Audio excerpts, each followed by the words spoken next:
Bryce Crittenden. Hi, I'm Caroline Land, and welcome back to EPL's Overdue Finds. Hey, Caroline. Welcome back to you, by the way, Thank you. because you were on holidays for, what was it, like 3 weeks? It was 2 and a bit, and it was really great. I had a chance to go back to Ontario, where I'm from, and see some family. So that was very nice, and I got to get some figure skating in there as well. Spectating, I should clarify, making it very clear. I've learned my lesson about ice-based sports, and now I enjoy them from the comfort of usually my couch, but this time the side of the rink. So So were you was it the World Figure Skating Championships or the Canadian Championships? What neither. were It you at? was it was Skate Canada International, which is one of the which is part of the Grand Prix series of events that happen in the fall leading up to the Grand Prix final. It was wonderful. It was the first time I'd seen skating in person since 2019. So I had a really, really great time, and the performances were great. A lot of people were seeing season's best, personal best, and shout out to Conrad Orzel, who was competing there. He trains here in Edmonton and has another Grand Prix coming up later this fall. So wishing him the best for sure. Yeah, and Conrad, if you ever want to appear on Overdue Finds, Caroline and myself would love to have you on. I'm sure this will reach him, but Yes. we wish the best to all athletes competing because it really reminds me of how they put themselves out there and all the training and travel and work that they put into it for their achievement, for our enjoyment. So yeah, it was just great to see some skating again. That's awesome. No, I'm glad to hear you had a great time. And speaking of figure skating and like sports on ice, I've been seeing a lot of commercials lately on TV for Disney on Ice. Kind of made me think a little bit about our topic today, which is Winnie-the-Pooh. I find it really interesting, the whole idea of Disney on Ice, and there's different characters skating around, and it would be kind of funny though to see the animals of the 100-acre wood on their skates, especially Winnie-the-Pooh. He's a little roly-poly, but I'm not sure how well he would do. There is another Winnie the Pooh figure skating connection that I'm going to bring up later in the episode. Oh, okay. So Nice. I'm very much on trend today for myself. This is probably a Pete Caroline episode. So yeah. Nice.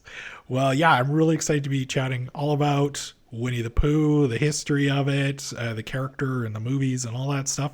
And joining us today, she is a member of the Overdue Finds family. Welcome back to the show, Camilla Fita. Camilla, how's it going today?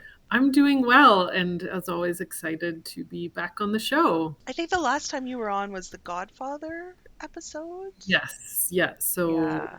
very different than Winnie the Pooh. See, that's Yeah. what's great about Overdue Finds. You just never know Yeah. what's gonna come up. I'm sure in some kind of like internet world, in some corner of the internet, there's some Winnie the Pooh Godfather crossover thing, like fan fiction maybe. I don't know. And if not now, then maybe coming soon, when we Yes. talk about what Winnie the Pooh now in the public domain. Yeah, this is going to be a fun one today. I've got lots of thoughts myself, and I've been diving into the world of Winnie the Pooh over the last few weeks. So, yeah, I'm really excited to chat about this today. I do, Caroline, quickly want to go back to our last episode, which was our TV theme music one. And I just want to share some feedback, actually, we got from another member of the Overdue Finds family, Maria Milanowski, who does a great job of putting together some of our show notes. So a lot of times, by the way, if you're not familiar with our show notes, please go check them out, because basically it's a list of everything that we talk about during the show, and you can link to it and borrow these items from EPL. But so anyway, she did up the list for our TV theme song episode, And it's funny because she sent me an email afterwards, just kind of letting me know that we really missed the boat and we did not reference the Pokemon Season 1 intro called Indigo League. I listened to this intro and kind of getting back to that episode where I talked about, like, can I drive around to it? This one, I could definitely see myself driving around to. Like, as somebody who, I was a little too old for Pokemon when it first came out. I'm familiar with it. I've never watched a single episode in my life, but I get it. It wouldn't have made my top 5 list, but this is a pretty catchy theme that it's going to get you pumped up for the day and ready to go and take on anything. So if you're not familiar with it, go check that one out. I will have to go check that out. Thank you, Maria. All right, so it's Overdue Finds picks time. Camilla, what have you been enjoying lately? I've made it a running joke here at EPL. I don't know if anyone else finds it funny, but I really, really miss BritBox and our subscription to BritBox. So I think our collections librarians know. But I thought, okay, where else? I'm in the desert for, British mystery shows. Like, where can I find these? I'm roaming the desert. But I thought, I'll check Canopy because Hoopla has some. And obviously not ours, but CBC Gem. I've talked about them before, so I'll lump them in. But I did check. So I think Canopy I've always enjoyed. But I think they're really stepping it up in their TV series now. So they have stuff from PBS, but they have a really solid collection of BBC mystery. Cozy mysteries or not so cozy, just like, and especially that mid 2000s random DCI. I've watched so many, I don't know what DCI stands for, but Detective Constable Inspector, and so they have quite a few that I'd never heard of. One I've watched over and over on many different platforms, though, is Father Brown. That's definitely one that I revisit. It's the coziest of cozy mysteries in TV format, and it's a Catholic priest in the 50s and 60s in a small town in Britain, solving mysteries. And it's funny, that is a format that transcends a lot of languages. So I think there was an American it's not Father Brown, but it was like a priest and a nun solving mysteries. It was Father Dowling. Father Dowling. And it starred Tom Bosley as the priest. Yeah.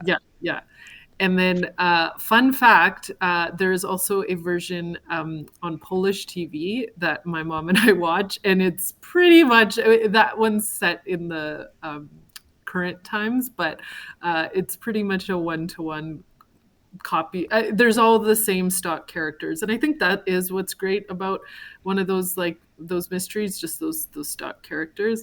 I got my mom hooked on Father Brown, the English version, after watching the Polish one. You mentioned there's the Polish version and there is the American version. This might have to be an overdue find pick of mine later on in another episode, but Exporting Raymond is a great documentary, which from Phil Rosenthal, who created Everybody Loves Raymond, and it's about him going over to Russia to basically translate Everybody Loves Raymond over to that audience over there. So Caroline, I think that could be a fun future episode of Overdue Finds, taking a look at kind of the maybe different versions of shows and kind of comparing them. Another podcast that I listened to, they had a little bit of a game where they had to guess. They took American TV shows and then they took the name of the TV show that it was in another country in a different language, like Russian or Polish. And then they translated that phrase back into English, and they had to guess which original series that new title was for it. So, I think looking at exporting, I know that there are a number of series that have been recreated for, like, Quebec French Mm. language audiences, including, I believe, Brooklyn Nine-Nine, reimagined, recast as a French language TV show. I think The Office as well um, was definitely for France, France, the Yeah. French in France, but Yeah. also the French in Quebec too. Nice. Caroline, how about you? What have you been enjoying lately? You been off for like 2.5 weeks? Did you get some reading or watching in? I did, but still kind of processing some of it and saving some for my best of the year coming up in a few weeks, maybe. So I'm going back to one that was submitted by past guest on the show, Kyle Marshall, who works at the Great Stuff team at EPL, looking at highlighting some of the awesome stuff in our collection. And Kyle's selection was Going Up by Sherry J. Lee. And he says that this is really his 2-year-old son's Overdue Find, as it's his absolute favorite read aloud at the moment. Sophie and her dad are invited to a birthday party on the 10th floor of their building. As they ride the elevator up, a diverse cast of characters all pile into the elevator, and it gets to be a tighter and tighter squeeze. It's a super fun expression of neighborly conviviality, and it is fun to punctuate each turn of the page with going up that will have any young kid smiling and reading along. The book ends with a gorgeous gatefold that shows the party in full swing. Bonus, it's a Canadian book, and the apartment building feels like it might be taken right out of a neighborhood in Toronto. So I'm sure kids in Edmonton can also maybe have that experience as well. And plus, elevators, there's just something magical about them. So, yeah, Oh, yeah, when you're a kid, they're like totally fun to take. yeah. But I'm thinking about that, and as an adult, I'm not claustrophobic, but for people who are, that book almost sounds like it'd be more of a thriller for some people. It definitely like could. It's like one of those like recut trailers where it's like, Oh yeah. with each floor it gets tighter and tighter. Yeah, so we'll have to see. But yeah, thank you, Kyle, for sharing that pick that anyone with someone around a 2-year-old might want to check out for sure. Yeah. So Bryce, what have you been enjoying? Yeah, you know what? I've been going through a lot of stuff lately, just as far as like watching movies and picking up different books and everything. And this is a book that I've first heard about this summer that was coming out, and I was like, as soon as we had it kind of on order, I put my hold down on it, and that is the book Heat 2. So this actually, I'm actually a huge fan of the 1995 film Heat, of course, which was directed by Michael Mann. It featured an all-star cast, including Al Pacino, Robert De Niro, Val Kilmer. And I was, kind of very similar to when I talked about Batman 89 a few episodes back. We get a sequel, but it's, of course, this time, obviously, it's in book form. So the book itself is actually written by the original film director, Michael Mann, and author Meg Gardner. What's really cool about this one is that it takes place about 6 hours or so after the end of the original film. So we kind of see the aftermath of like that big shootout, that bank heist shootout with police and everything that the film is so famous for. The book opens with the character of Chris Shearless. So that's the character played by Val Kilmer in the movie. He's injured and he's hiding out in a shady motel room, basically trying to get out of LA, trying to find out maybe where his wife is. The book also kind of goes back in time a little bit. So we do get more of a backstory of each of the characters from the film, and find out more about some of the heists the group led by Robert De Niro's character were doing in the 1980s. So apparently Michael Mann wants to do a big budget version of this. So I would assume it would have to be very similar to Martin Scorsese's The Irishman, which came out a few years ago, where everybody would have to be digitally de-aged back to like the 1980s or something. But either way, if you're a fan of the movie and you like the characters, I love a lot of the Michael Mann stuff, like thinking back to like Miami Vice days and kind of that like LA in itself, the city of Los Angeles is like a character and just a gritty noir. I loved it. And if you're a fan of the movie, I think you'll enjoy this one too. So it's a good one. I remember earlier this year seeing a lot on Twitter and social media about Heat.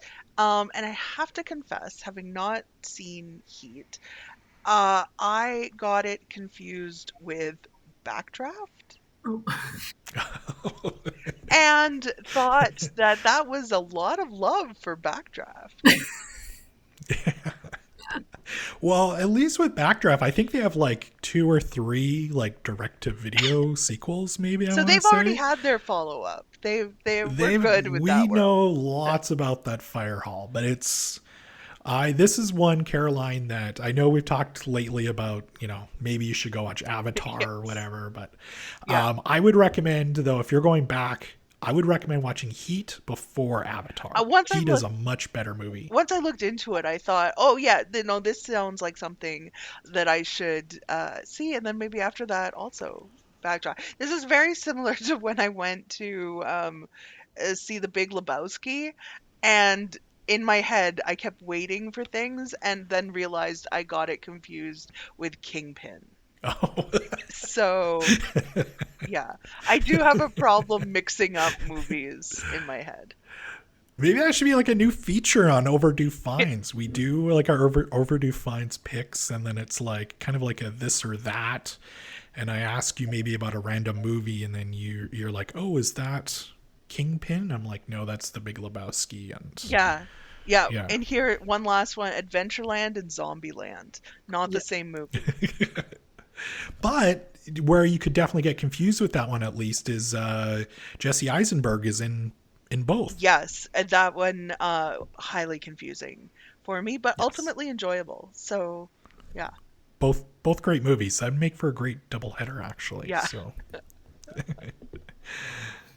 All right. So today, of course, as we talked about at the top of the show, we're talking all about the classic children's book, film series, merchandise juggernaut that is Winnie-the-Pooh. Camilla, I gotta ask you, like, what has been your experience with Winnie-the-Pooh? Yeah, it was when you first emailed me, I honestly thought, I'm like, I don't know, Winnie-the-Pooh wasn't that big like in my childhood. And then I started thinking, and I think he was so, or the series was so ever present that I didn't realize like how like he was just always there. I even like was looking through some old pictures, like I had decorations in my room at Winnie-the-Pooh, so I was shocked. I'm like, how it like permeated so much, it like looped back, and I kind of got some kind of Winnie-the-Pooh amnesia. But I do remember like watching I guess the movies that Disney came out with, like vignettes and put them all together, and I'm sure that was like on a loop on something while I was watching. And I had these kind of like wooden cutouts in my room of like all of the characters. But yeah, so I think and the whole crew has been in the background for sure of my life. But I guess, like nothing stuck out right away.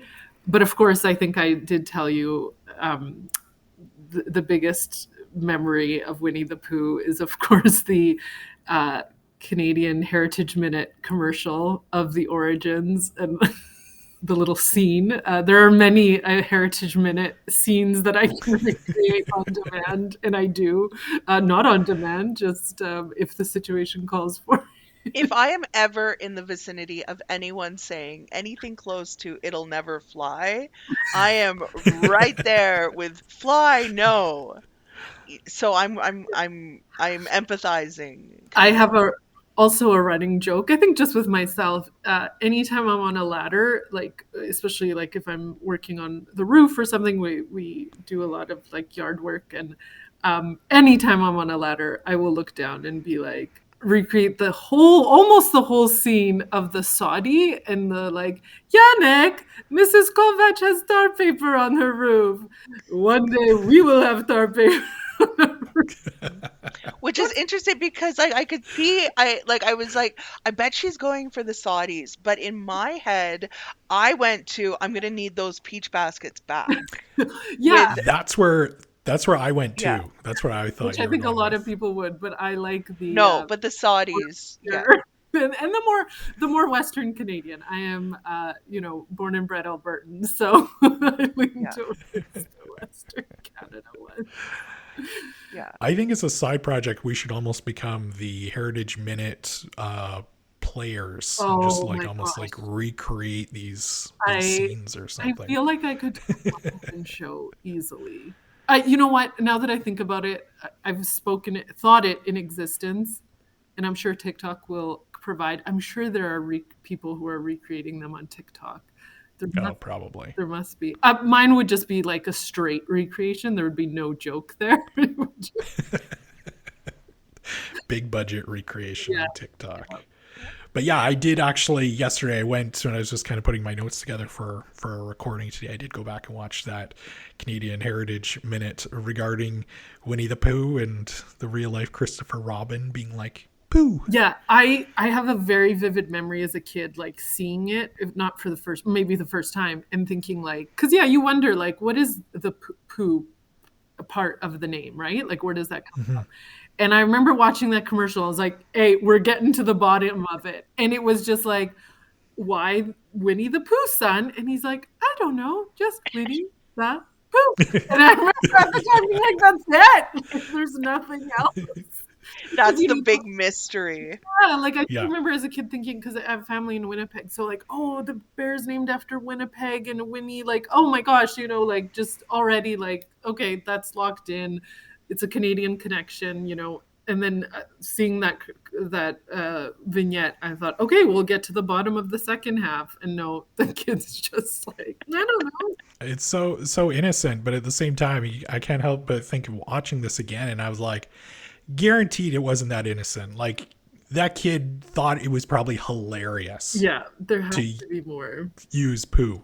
I was obsessed with that one too. Obviously, the whole Winnipeg and the First World War and the bear, the regimental bear. But I also was obsessed with this kind of like upper English, like upper class English setting of like them going to the park, having an illustrator, obviously before, okay, maybe this isn't like, now that I think about it, maybe the vignette isn't like an accurate representation, but I always wondered, like, they already had, like, the dad and the son already had an illustrator with them at the zoo, like, just on call, and just, the dad's like, oh, let's do a book series, son, and I just remember thinking, oh, like, he'll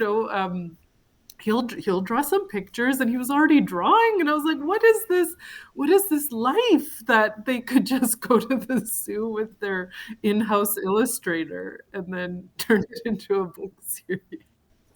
It's like all upper middle class people had an illustrator that just went with them everywhere. Caroline, how about you?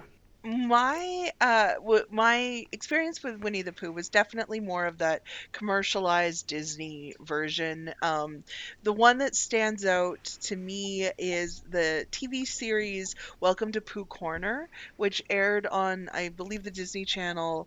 It only for a couple years originally in the 80s, but then was rerun well into the 90s, and it was large kind of animatronic puppets that had this kind of like live action puppetry hybrid story going. There was some singing and dancing, and that was kind of like my Winnie the Pooh series.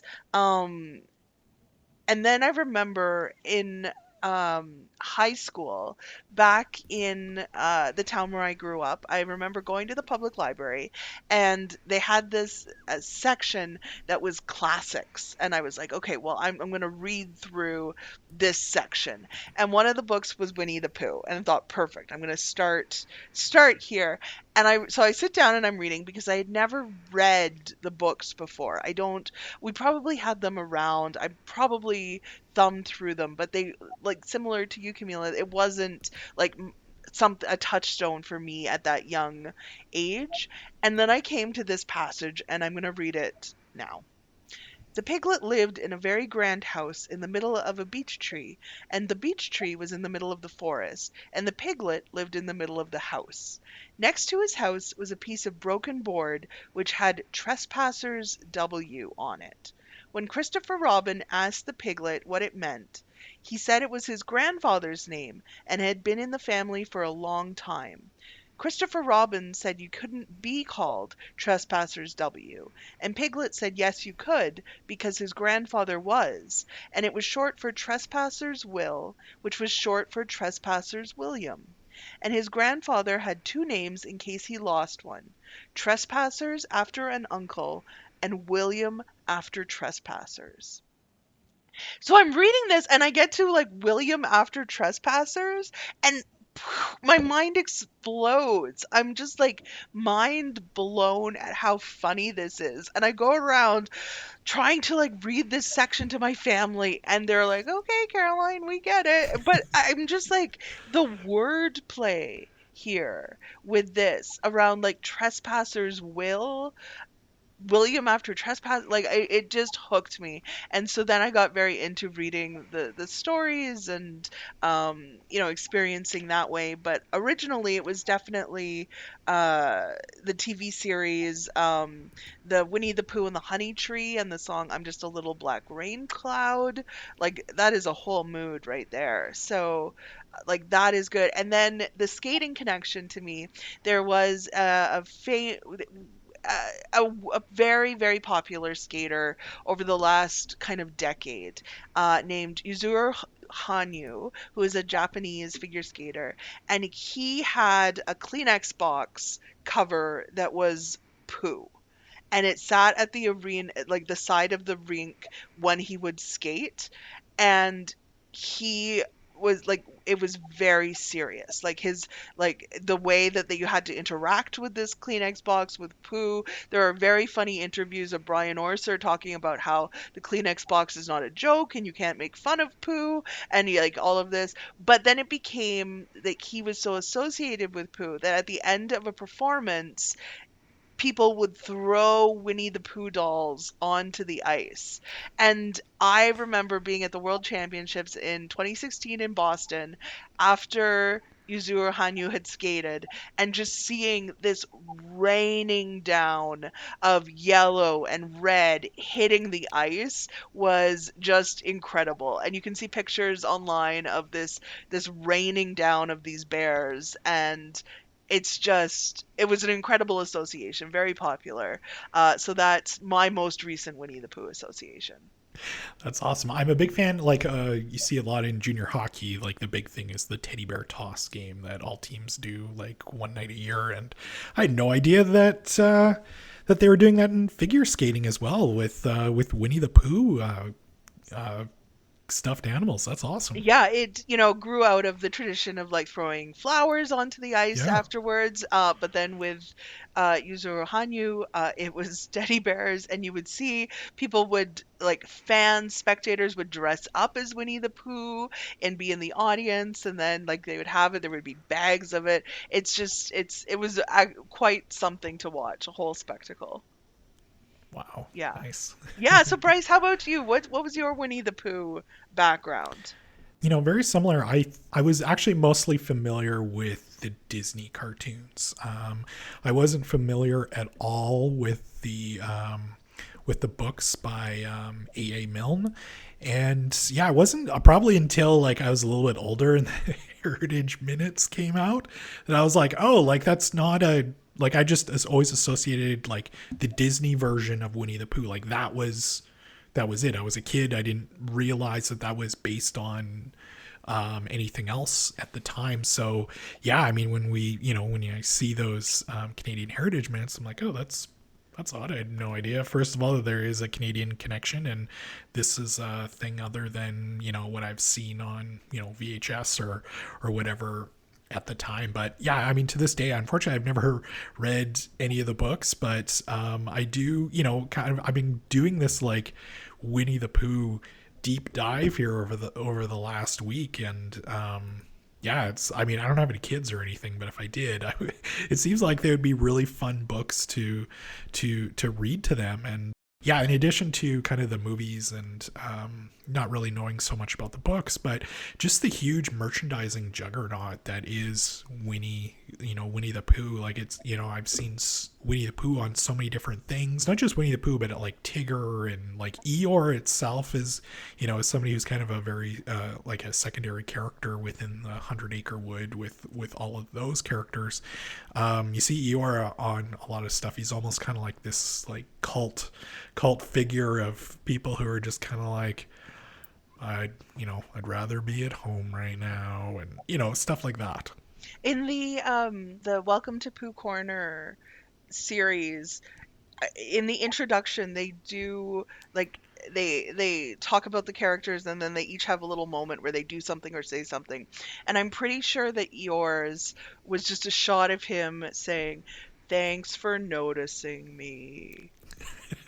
And like that just kind of, I mean, that's him, right? Yeah. Yeah. Oh yeah.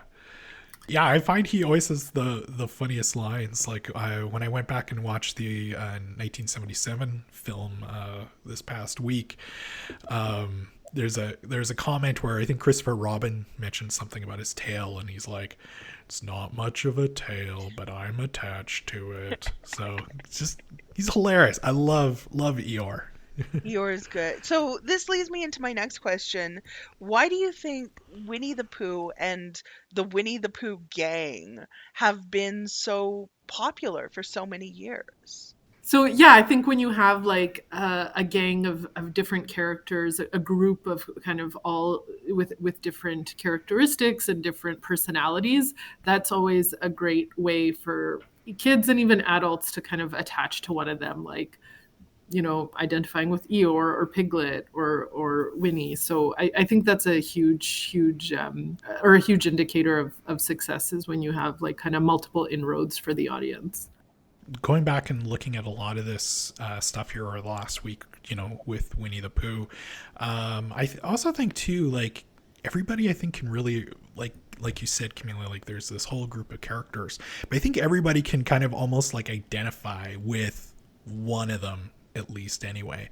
Like when we're recording this, it's we basically got like slapped with winter here over the last week, and I can't help but when it's cold outside like this, I can't help but channel my inner Winnie the Pooh and just want to stay inside and maybe have some honey, and or if you're having a down day, maybe it's you're channeling your inner Eeyore or something. So I definitely think everybody can kind of maybe relate to somebody, or if you're a little anxious, maybe it's Piglet or whatever. But also too, like, these characters, and I'm more speaking about obviously the Disney representation of it that most people are familiar with, but these characters are adorable. I mean, you have Winnie the Pooh, and he's got his little tummy, but his shirt doesn't quite cover it, and it's sitting up there.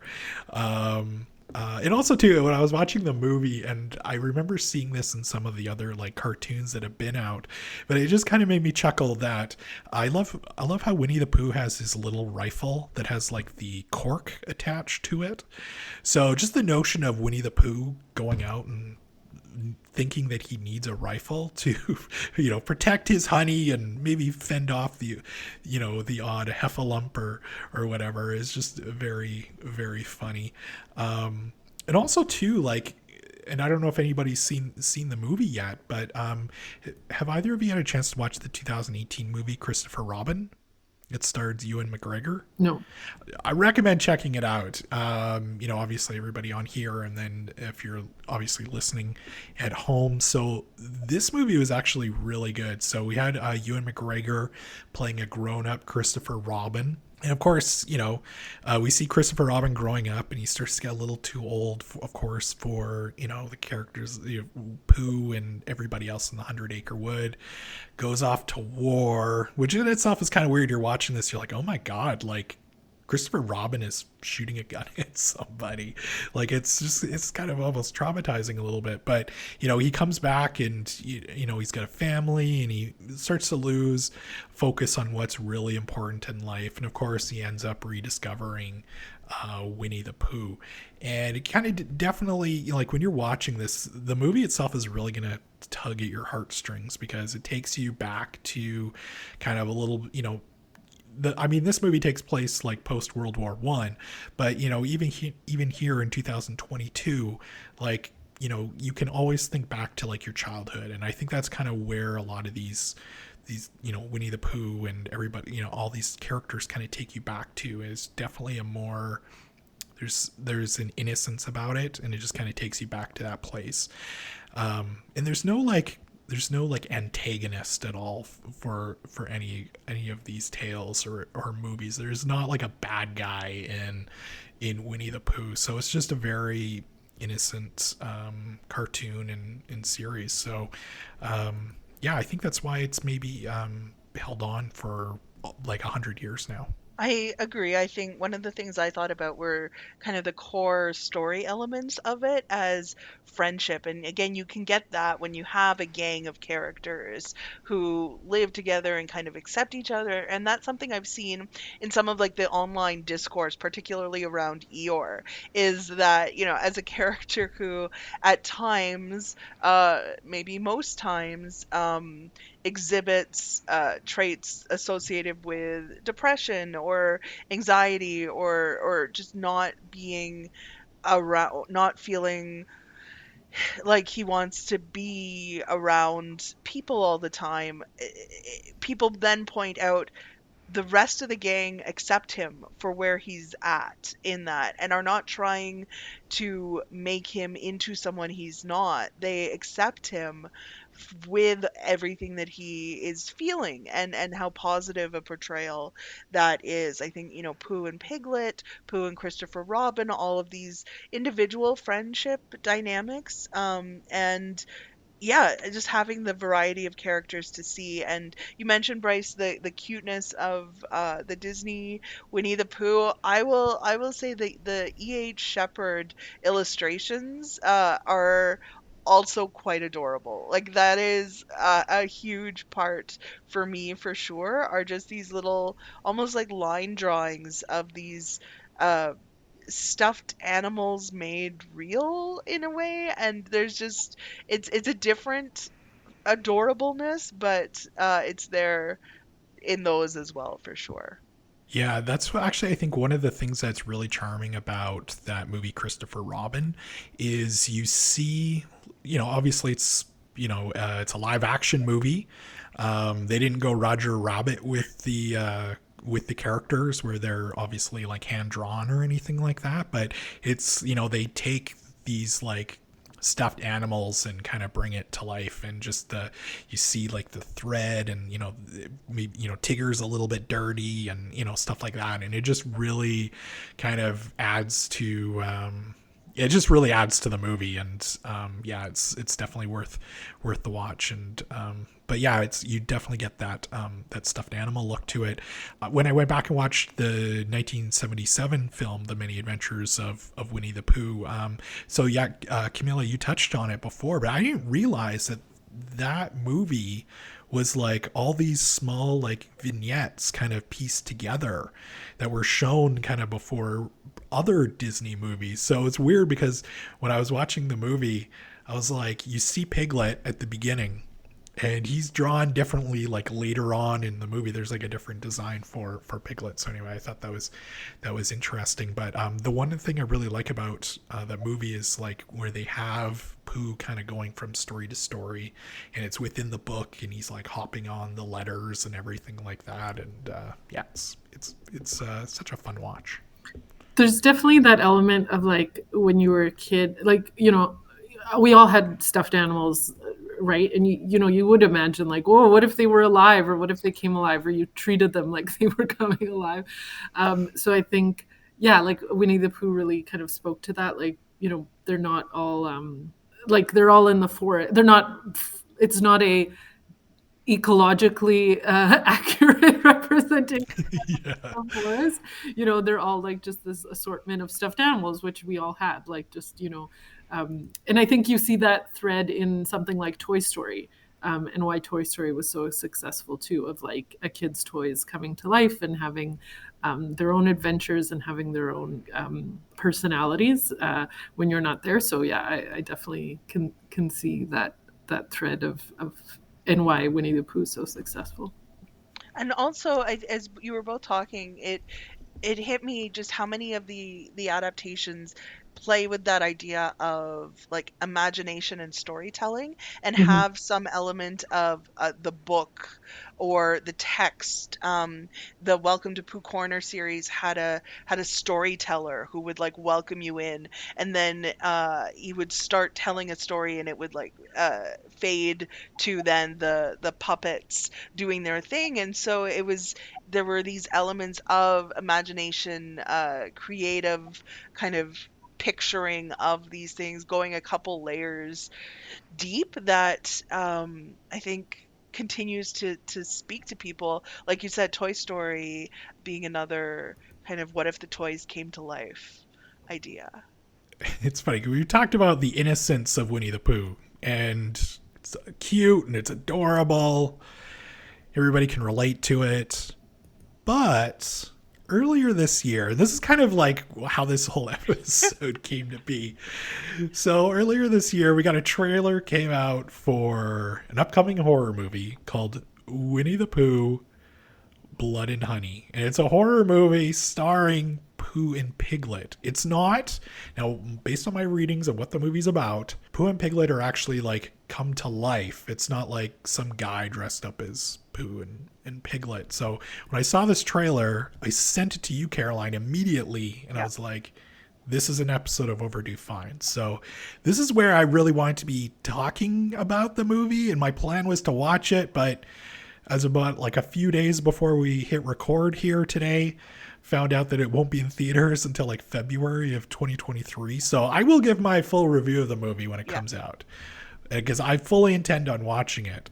But Camilla, did you get a chance to check out this trailer, and what are your thoughts on this? Yeah, you know, I don't know why I have such a like visceral reaction to like people kind of recreating like I said, you know, I mean, not that like it's not sacrosanct. Like, yeah, it's in the public domain and you know, people have imaginations, but I never understand why like people go straight to like murder and horror. It feels like I think there was one like I saw recently. Oh, the Banana Splits movie is also like a horror film based on like the Banana Splits, which is a kid series. So yeah, I don't know. I'm kind of, but I eventually, that was the first. I didn't want to watch it. I was like, no. And then when it first came out, because I did see it in the news and online, and then yeah, I did eventually watch it, and you know, it seems interesting. Like yeah, but I don't know. Just a part of me is like, why? Like they're such sweet little characters. Yeah. Caroline, what was your thoughts when I sent you the link to that trailer?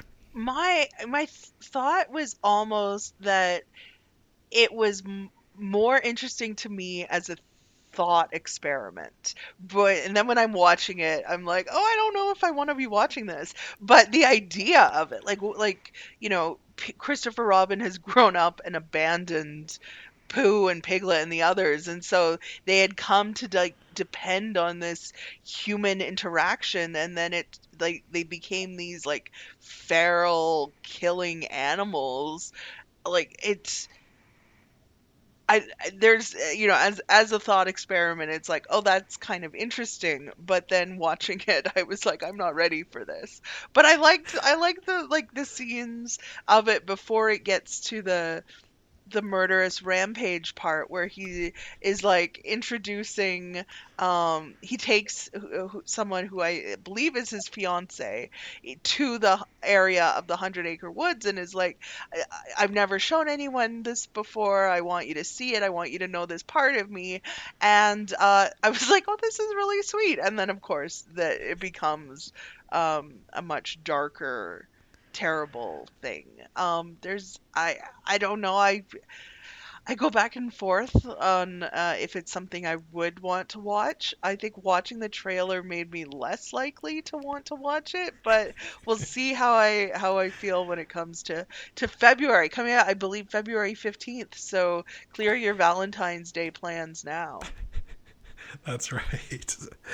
Yeah, I mean, I'm somebody who I enjoy horror movies. I'll pretty much watch anything, so none of that stuff really bothers me. But it's an interesting take on it, and like it is out in the public domain now. But you really have these characters that are just like you said, just everything about it is so innocent and sweet.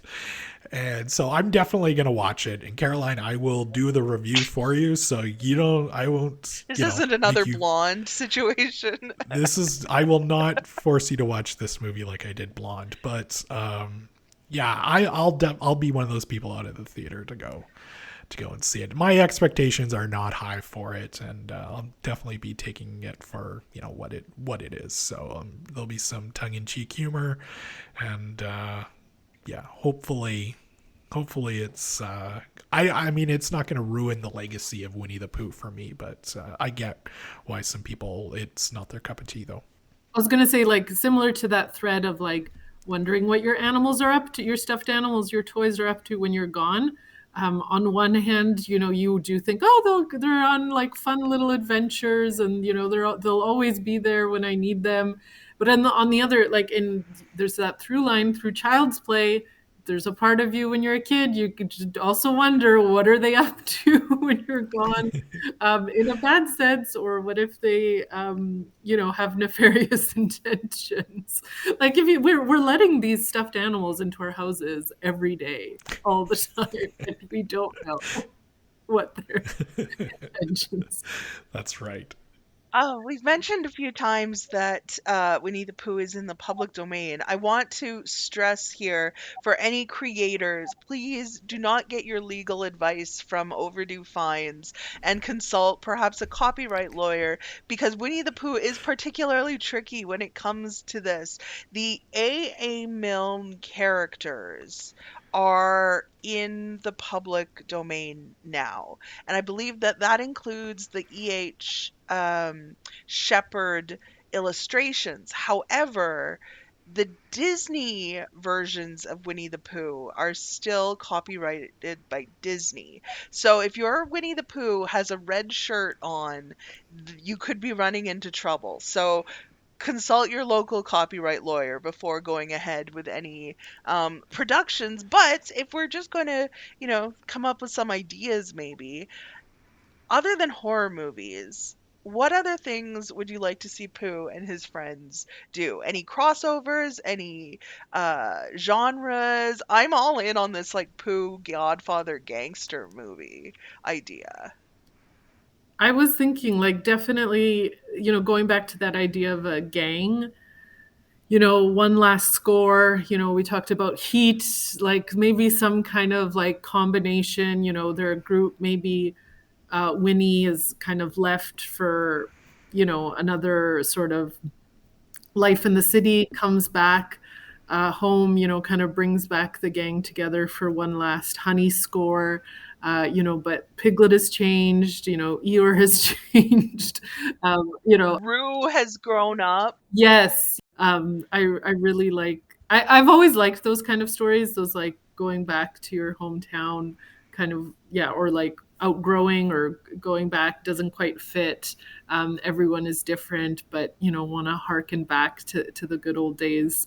So yeah, I think there's opportunity there. Maybe not as much killing, more like a heist movie with honey. But yeah, that's the route I would take. That was my thinking too. Definitely after reading Heat 2 anyway. I picture Winnie the Pooh with his little rifle with the cork at the end of it.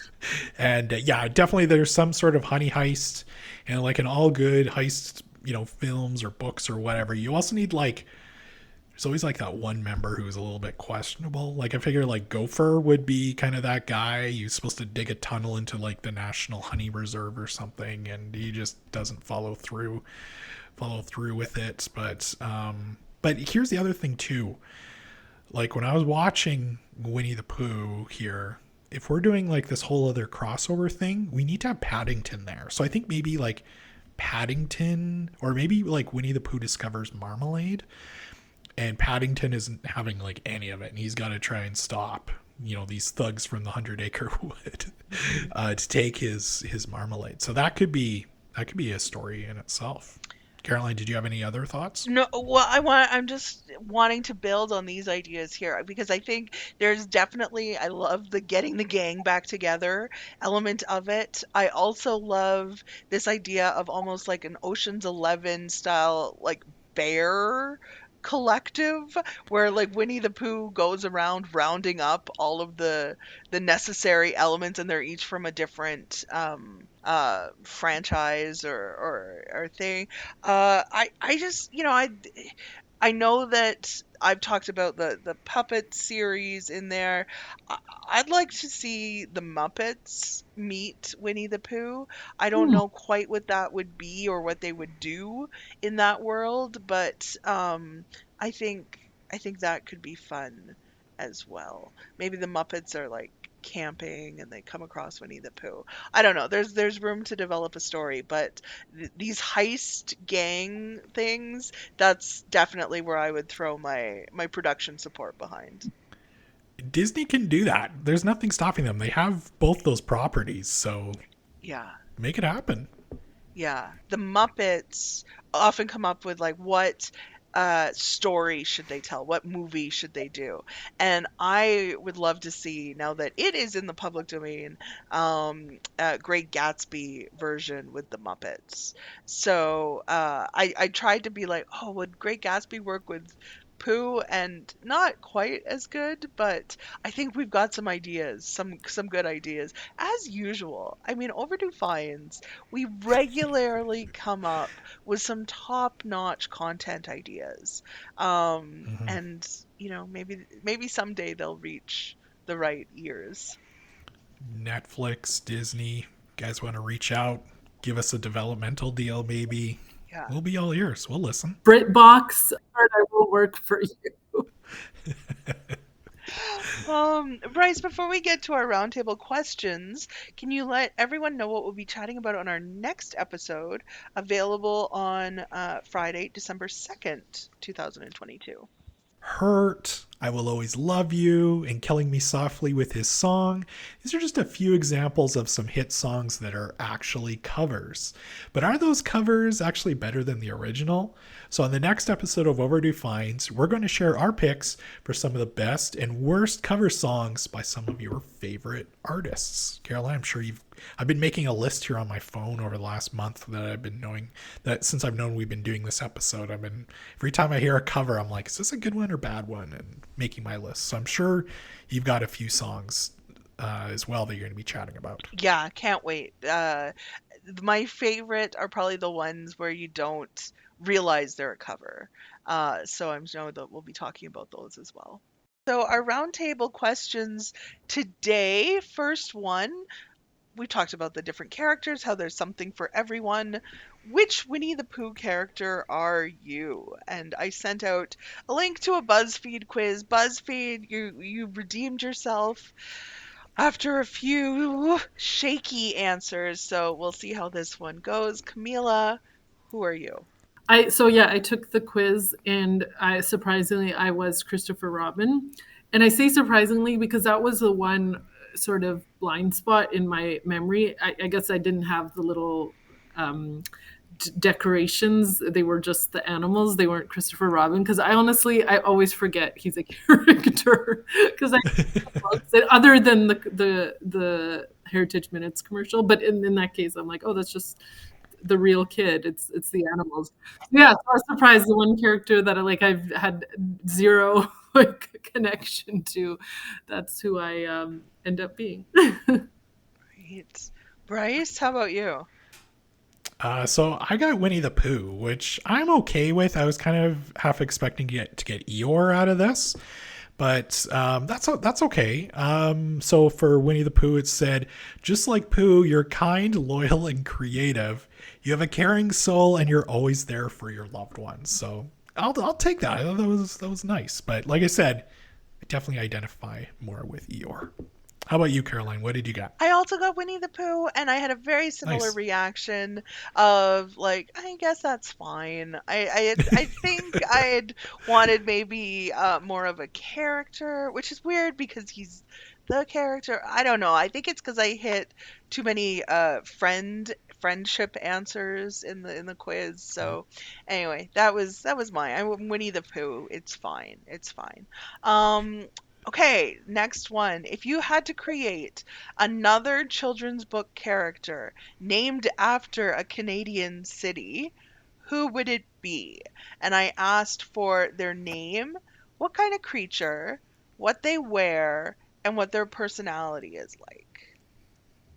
So this one maybe is not as quick and straightforward as some of my other ones, but come on, with Winnie, I needed to get this element in there. So Camila, again, I hope those content creators have their ears open because we are about to hit them with some gold. Well, I feel like going back to that gang theme of like a whole group, I think the cities in all over Canada really lend themselves well to like anthropomorphizing them. So you have Vicky for Victoria. You have Eddie for Edmonton. You have Reggie for Regina. Of course, we can keep Winnie as a name for Winnipeg. Then you could do Monty for Montreal. Charlotte, like the name's right there. All of the Johns on the East Coast. I'm sorry, my Atlantic geography. You could do like Hallie for Halifax. Callie for Calgary. Yeah. Oh, yeah. Yes. Totally. And then you can go up north. I mean, you have White Horse. You have a White Horse as a character. We could do like Knifey for Yellow Knife. Knifey. Or just a yellow knife with anthropomorphic. But yeah, or Caluit, I think just lends itself a nice little, or Iggy for a cute, anyways, I'm shortening. But I feel like you could have a whole gang. You could have animals from every region. Oh gosh, I forgot Ontario. Thunder, T-Dot for Toronto. Tori from Toronto. Yeah. Yeah, so I feel like you could do the whole country. I think this is going to like throw in some geography learning for kids. Yeah, and so I just think all of the names lend itself really well. I can understand why he named. And sorry, I'm saying this towards the end of our episode. For people who might not be familiar with the origin of the name from the commercial, the little boy Christopher Robin Milne, who was the son of A.A. Milne, he named his toy bear after a bear that was in the London Zoo, and that bear's name was Winnie.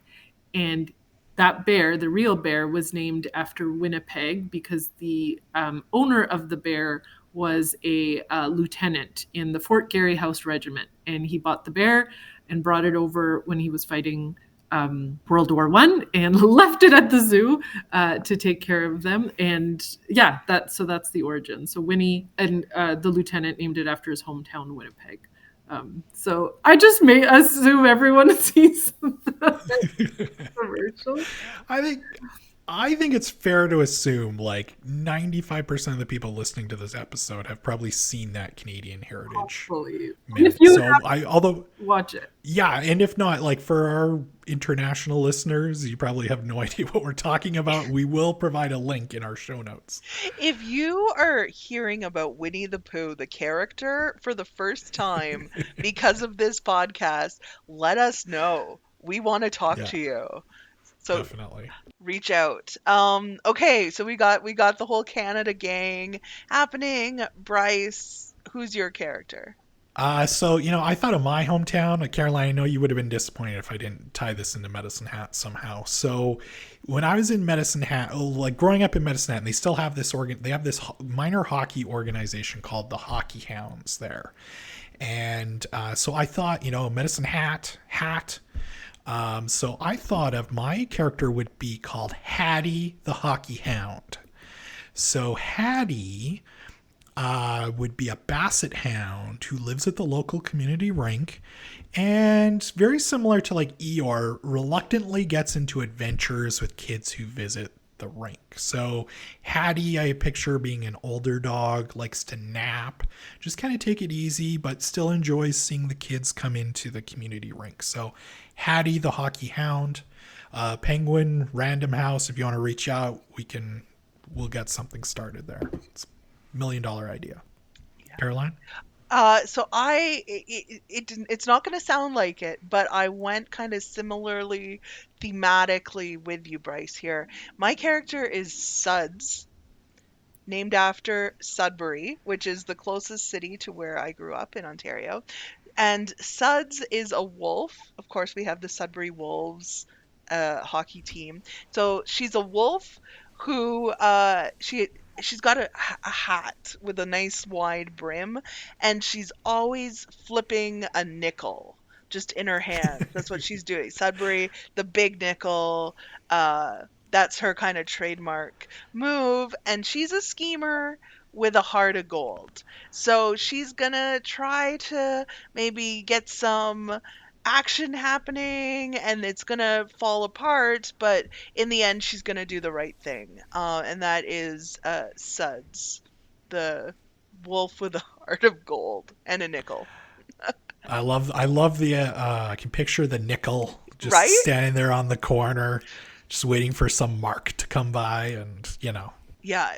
You guys are always so creative. Like I'm never the content person. I'm always just the like surface level. Like I just like was like, oh my gosh, so many little like so many of our cities. Like we could make names out of them. And then I stopped there. I was just like, that's it.